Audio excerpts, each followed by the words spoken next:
Au-delà de cette médiatisation, dans ce combat que nous essayons tous de mener de façon internationale. Tiens, je passe en ligne.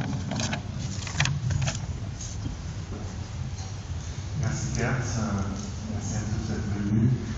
Et merci surtout merci Caroline, merci Béla d'être ici avec nous. Comme on a tous dit, c'est un grand honneur d'être avec eux aujourd'hui, ce soir, présenter cette histoire qui est très compliquée, très triste, mais aussi très émouvant, qui nous donne l'espoir, parce qu'on sait que c'est une lutte qui n'est pas finie. On continue de lutter pour la préservation de la nature, pour la préservation de l'Amazonie, qui est de tous, comme Lisa dit. Et pour répondre à la question de Gert, nous avons travaillé avec James Cameron, comme on l'a vu dans le film, au début de la film. Je pense que le cinéaste André Delay a bien fait de mettre James Cameron très tôt dans le film, parce que c'est grâce à lui, à tout son activisme au Brésil, que le monde a connu Belo Monte. Et c'est bien sûr grâce au travail de Cassie Brownie aussi que le monde a connu Belo Monte. Mais bien sûr, on sait très bien que les cinéastes, les vedettes, de temps en temps, ils reçoivent une attention encore plus forte pour rappeler l'attention du monde. Et c'est ça qu'on a vu avec James Cameron. Alors, il nous a beaucoup aidé à emmener cette histoire au monde, aux États-Unis, le New York Times par exemple, qui a beaucoup écrit sur Belo Monte, et ça a eu un impact très important au Brésil. Et bien sûr, ça a eu un impact très important en France et dans le monde.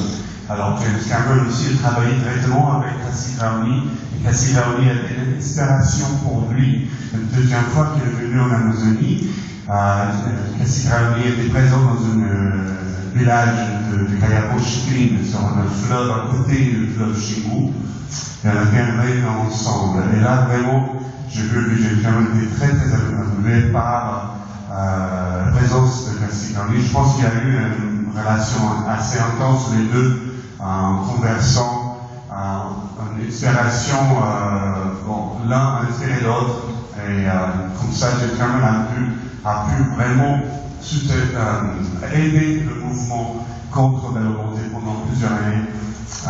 C'était vraiment grâce au caractère puissant de leader comme Cassie Brownie que Cameron a été inspiré dans cette lutte.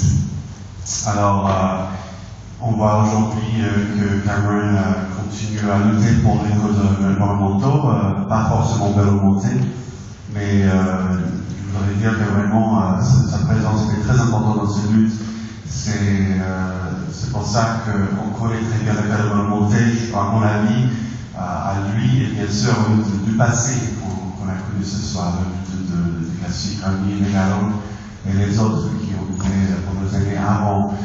Alors, c'est quelque chose qui dure jusqu'à présent, que aujourd'hui on connaît les autres luttes, par exemple pour sauver le fleuve Tapajós, qui est prochain à être barré si on le laisse faire. Et je pense que le Caiapó va continuer à être très important, très central, à poser ces mouvements désastreux dans la Amazonie.